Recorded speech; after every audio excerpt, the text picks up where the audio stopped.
Aujourd'hui, une vidéo qui discute d'un aspect particulièrement technique de la pensée philosophique, assez connu malgré tout mais qui tend à être réapproprié parfois à raison, mais souvent à tort, par un large champ de domaines intellectuels. La déconstruction, c'est un concept souvent associé à des mouvements politiques tels que le féminisme, l'antiracisme, la question du genre, en fait plus généralement dans ce qu'on appelle dans une expression moderne le mouvement woke ou le wokisme. C'est aux alentours des années 80 qu'apparaît, je dirais, le mouvement de la déconstruction. Dans les universités américaines, tout d'abord influencé par la réception d'auteurs français comme Michel Foucault, Gilles Deleuze ou encore Jacques Derrida.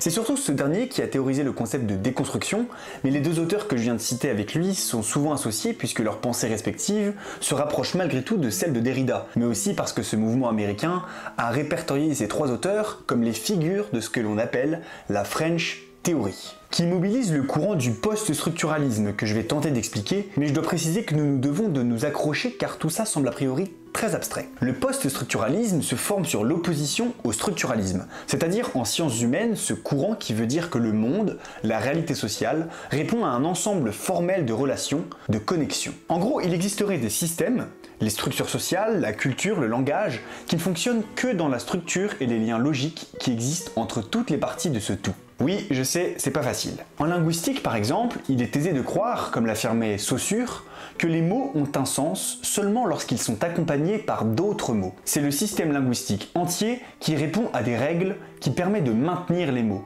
Mais les mots, décollés de ce système qui les rassemble, n'ont plus aucun sens. Ça vous est déjà arrivé, hein? C'est quand vous répétez plusieurs fois un mot dans votre tête jusqu'à vous dire « mais il n'a pas de sens ce mot en fait ». Répétez le mot libellule et au bout d'un moment, tout ça n'aura plus de sens. C'est tout simplement un ensemble de sons qui cohabitent.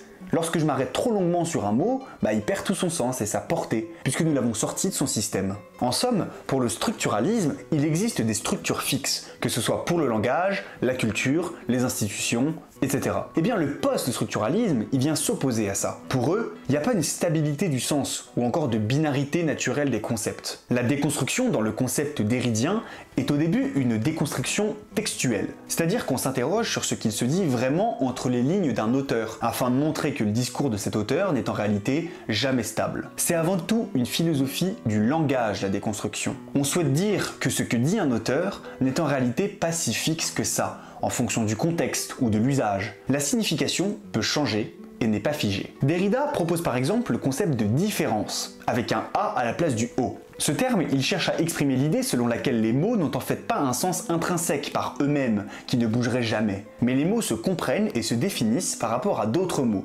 proches ou contraires. Les choses, puisque cela ne s'applique pas seulement en linguistique, se distinguent mutuellement à travers leurs différences. Ce n'est qu'en comparaison de l'une et de l'autre chose qu'on peut trouver une signification de ces deux choses, et non pas de manière purement a priori, purement artificielle. Alors, déconstruire ne signifie pas détruire, annihiler entièrement le sens d'un texte par exemple. Cela signifie plutôt comprendre le soubassement, le fondement structurel qui amène au développement d'un concept en particulier et le remettre en question. On observe un refus de la dichotomie, de la vision binaire des choses du monde.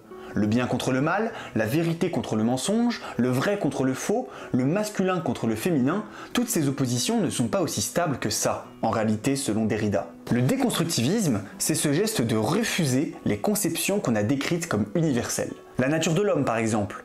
Est-ce qu'une telle chose existe, ou est-ce que ça ne serait pas le monde social qui a dressé une telle chose au rang de caractéristiques communes? Pareil pour le langage, pareil pour la vérité, pareil pour le genre. On a fait de ces représentations des schémas universels, et ce que nous invite à faire Derrida, c'est déconstruire ces fondements et s'interroger sur leur véritable valeur. Il n'existe pas de vérité, il n'existe que des croyances liées à une construction donnée. Le fait est que Derrida lui-même n'a pas voulu créer un mouvement en faisant apparaître sa philosophie. Il voulait sortir des traditions universalistes et réductionnistes, dire que les mots et leur sens sont en perpétuel mouvement, n'ont pas de stabilité en soi. Pourquoi? Justement parce que les mots prennent leur sens qu'en opposition ou en rapprochement avec d'autres, dans un jeu infini de définitions et de significations.